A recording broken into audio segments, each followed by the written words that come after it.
आरोही और एक गुड़िया की कहानी। एक दिन की बात है, आरोही सुबह पार्क में टहलते हुए जा रही थी, तभी उसे एक रोती हुई बच्ची मिली। आरोही ने उससे रोने का कारण पूछा तो लड़की ने बताया कि वह जिस गुड़िया से खेल रही थी वह इसी पार्क में कहीं खो गई है।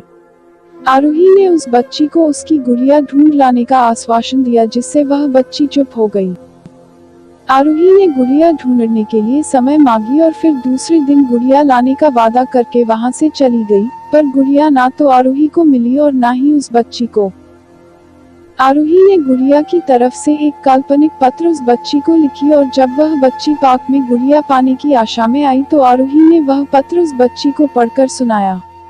पत्र इस प्रकार था: कृपया रोना मत, मैं समय समय पर उस गुड़िया के बारे में तुम्हें लिखती रहूंगी, बस तुम रोना मत। अब आरोही रोज उस खोई हुई गुड़िया की तरफ से काल्पनिक पत्र लिखने लगी और लगभग रोज ही उस बच्ची को पढ़कर सुनाती, जो कि यात्रा का काल्पनिक वर्णन हुआ करता था। आरोही ने इस काल्पनिक लेकिन रोचक वर्णन ने उस बच्ची को रोने नहीं दिया। वह खुशी खुशी अपनी गुड़िया की घुमक्कड़ी के किस्से सुनाने लगी। अब वह खुश रहने लगी। एक दिन जब काफी कहानियां हो गई तो आरोही ने एक दूसरे गुड़िया उस बच्ची को लाकर दी। जाहिर है वह गुड़िया बदली हुई थी। उस बच्ची को अपनी खोई हुई पुरानी गुड़िया जैसे नहीं लगी, तो वह आरोही की ओर देखने लगी। आरोही अनजान बनते हुए गुड़िया में चिपकी एक चिट को निकालकर पढ़ने लगी।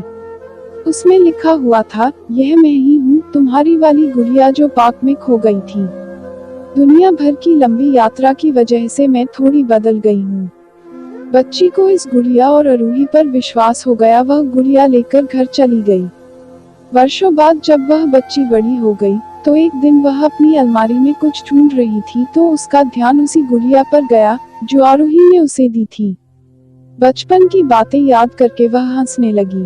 उसे सब समझ आ चुका था कि आरोही ने कैसे उसका मन रखा। उसे उस गुड़िया पर फिर प्यार आने लगा। वह उसे बड़े गौर से देखने लगी।